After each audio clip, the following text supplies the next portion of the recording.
autour du cloud privé, c'est comment on va migrer maintenant notre cloud privé vers le cloud public, comment on va sécuriser, et c'est surtout cette volonté d'agilité avec le SD-WAN, et notamment comment sécuriser le cloud, c'est vraiment, je dirais, la phrase que j'ai peut-être le plus entendue, ou en tout cas la thématique que j'ai le plus entendue ces derniers jours.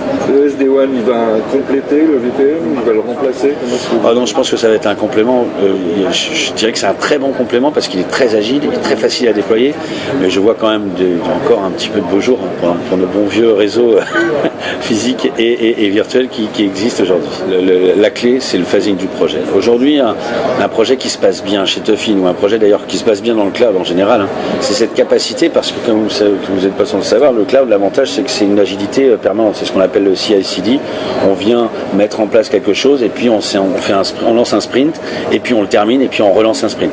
Et là, avec Tofin, c'est exactement le même mode de fonctionnement, c'est-à-dire qu'on va permettre de mettre en place d'une part la visibilité, mais on va s'attacher qu'à la visibilité dans un premier temps, sans oublier je dirais l'intégralité du projet. Mais si on ne fasse pas bien, c'est là où on peut se rendre compte, on peut rencontrer des vraies difficultés pour la mise en place et la mise en production.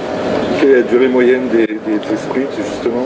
Alors, un sprint, c'est en général 3 semaines, 1 mois, on va dire. Donc, ça permet effectivement de valider les choses très rapidement avec nos clients. Et c'est de cette façon-là qu'on travaille notamment sur nos solutions Secure Cloud directement.